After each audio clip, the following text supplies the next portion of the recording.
नमस्कार दोस्तों। आज का डिक्टेशन 80 शब्द प्रति मिनट का रहेगा, जो कि 5 मिनट का होगा। 10 सेकंड बाद स्टार्ट किया जाएगा।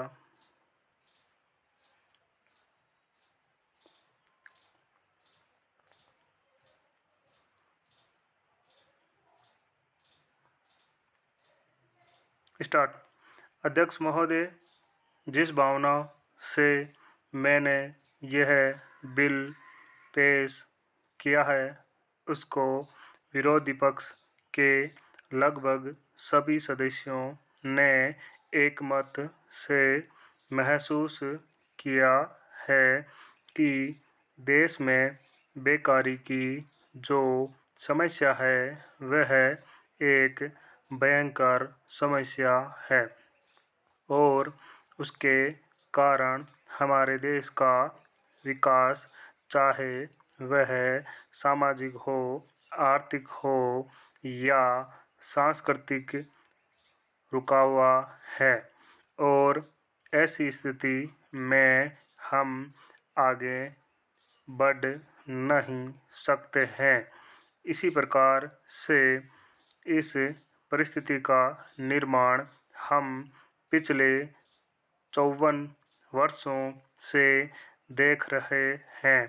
मंत्री महोदय ने यहाँ पर अभी कहा कि राष्ट्रपति से इस काम को नहीं कर सकते हैं, क्योंकि वह उनके अधिकार के बाहर है। आप राज्यों में राज्यपाल शासन स्थापित करते हैं। जब यह देखते हैं कि किसी राज्य में वहाँ की व्यवस्था, वहाँ का विकास ठीक नहीं हो रहा है, जब किसी राज्य में गड़बड़ी फैल रही हो, विकास का काम समाप्त हो गया हो और जिम्मेदारी से लोग काम न करते हों, तो वहाँ पर राज्यपाल शासन स्थापित किया जाता है। ऐसे बहुत से उदाहरण हमारे देश में मौजूद हैं। उसी प्रकार से हमारे राष्ट्रपति हैं और अगर देश में इस तरह की स्थिति वर्षों तक चले तो कोई कारण नहीं है। आपात के रूप में राष्ट्रपति इस देश की सुरक्षा के लिए, इस देश की उन्नति के लिए जिम्मेदारी अपने हाथ में न ले सकें। हमारे भाइयों ने बहुत से उदाहरण दिए हैं कि राज्यों में संयुक्त सरकारें नहीं चली, लेकिन उसके पीछे राजनीतिक हथकंडे थे। अगर कोई राजनीतिक पार्टी जिम्मेदारी से काम नहीं करती तो विधान में यह स्पष्ट है कि राष्ट्रपति शासन अपने हाथ में ले।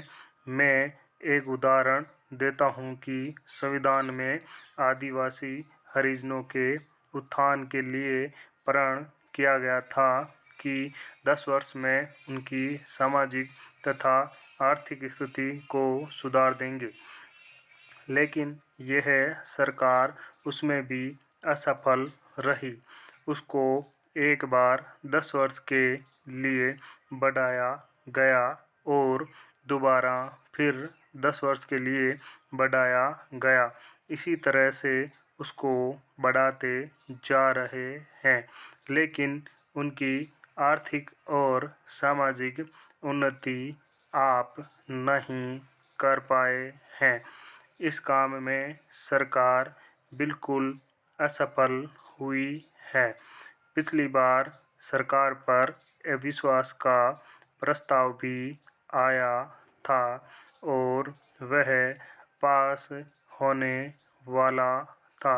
इसलिए मेरा कहना है कि हमारे देश में यह जो बेकारी की समस्या है वह एक बहुत ही भयंकर समस्या है।